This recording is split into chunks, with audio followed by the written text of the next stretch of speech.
What is going on, ladies and gentlemen? My name is Alpha Skies, and today we're going to be discussing why I think that the returning raid in Destiny 2 should be the Wrath of the Machines. But before we get into any of that, we're going to go ahead and take a look at some of the history of the raid.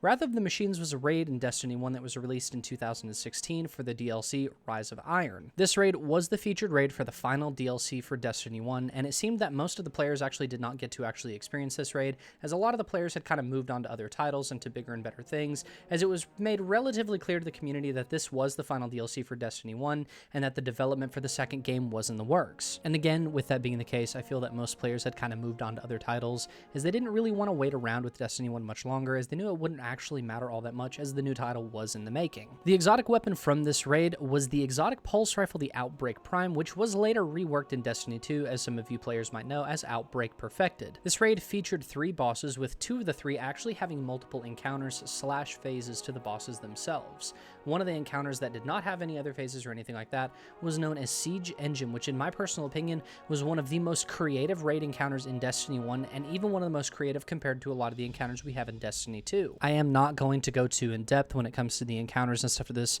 as if it does by chance happen to actually be the raid coming up, I don't want to spoil any of the encounters for the players that have no idea what's coming up. Another thing that I thought was extremely unique about this raid was that there was a hard mode to it that, is opposed to just having challenges or simply increasing the health bars of enemies or reducing the amount of damage that you deal, but it would actually change the mechanics themselves. So very minor spoiler alert for one of these encounters here. It's for Vosic Phase 2, so if you don't want to be spoiled by that, then go ahead and just skip about a minute ahead. But for example, you had in Vosic's Phase 2, you had to destroy some of the monitors in his encounter in order to kind of progress through the encounter itself, and in the regular difficulty, there was only a very certain select monitors that would actually light up in order for you to shoot them to progress in the actual encounter itself. But whenever hard mode was actually implemented in the raid, it not only switched up the monitors' locations and whatnot, but they added multiple to that pool as well. So this would obviously require a lot more attention as compared to what it was in the regular mode, making it a little bit more difficult to kind of juggle the actual ad clearing as well as the mechanic itself. So with that being the case, I am kind of interested to see what they're actually going to do when this raid does come back. If it doesn't come back as this one,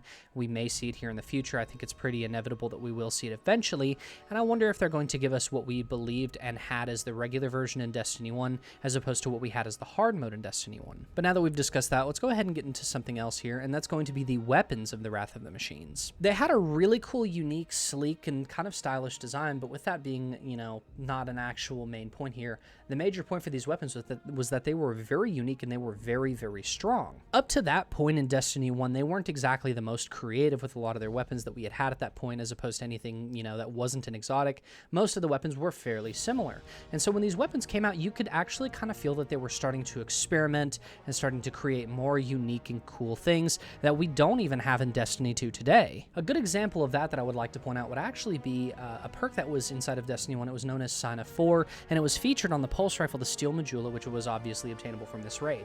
So landing 3 bursts on a target would actually cause your 4th burst to do a pretty significant amount of extra damage. This was obviously really good for PvE, and I think you could kind of shimmy it into PvP somewhere, but I didn't feel like it was as consistent in there, but regardless, was a really good perk. Now with a little bit of a PvE example out of the way, let's go ahead and look at what I think to be a prime PvP example, and that was the hand cannon, the Fever and Remedy. It wasn't exactly the greatest in Destiny 1, but I feel like it would actually fit extremely well in the current state of D2. The main reason being that how well these actual perks work together. So you had the first perk being Reactive Reload, which we know today as Kill Clip, and another perk known as Quick Reaction. So Reactive Reload, again, essentially being Kill Clip, we're just going to simply refer to it as Kill Clip from this point forward, but what does Quick Reaction do? The perk would actually work after you had gotten a kill and reloaded the weapon and activated your Kill Clip perk. What this perk was is that as long as your Kill Clip duration was up, then you would actually have increased movement speed. So I don't necessarily think it would do great in terms of Trials of Osiris or anything like that, but I think this would genuinely be a really fun weapon to use in PvP in a lot of the 6v6 playlists. But those are the only examples I'm going to give right now, as again, I don't want to kind of feed in too much and get too many spoilers from the raid actually in here. But the way that these weapons worked and the perk combinations on a lot of these weapons felt extremely similar to those and were very unique and very powerful, so I would love to see how Bungie would actually work with those weapons and stuff and transform them to fit in the modern sandbox that we have today. And last, but certainly not least, let's go ahead and discuss the primary reason that I think reintroducing SIVA could genuinely be life-saving to the population of Destiny 2. For those that are are unaware, when SIVA was actually brought into Destiny 1, there was one factor about it that actually helped revitalize the game in its final DLCs, and that was that SIVA could actually bring beings of technology back. We saw this whenever there was a strike that we've actually already had brought back into Destiny 2, that strike specifically being about Sepix Prime, or in SIVA's case was Outbreak Prime. SIVA was the material that was used in the storyline of Destiny 1 that revived a lot of the older content that we had previously and was allowed to bring it back to the modern state of the game. And this would be something that would genuinely be good for Destiny 2, as it wouldn't be something that would simply be recycling content, but it would be able to take a lot of that old content that we had, revitalize it, redo it, and bring it back into the modern state of D2 in a much better state than it was when it had left out. The best example of that being is that back in Destiny 1, the only enemy type that was actually able to utilize SIVA was the Fallen, and with that being the case, there could be a new adaptation to SIVA in the story that actually allows SIVA to be used and wielded by those of the Forsaken as well. But not only just strikes or missions or anything like that, but also reviving guns. I think it would be an extremely good gateway to receive some of the fan-favorite exotics from Destiny 1 as well. Just as an example, we could even see something come back like Icebreaker. I personally feel like it would fit that theme extremely well,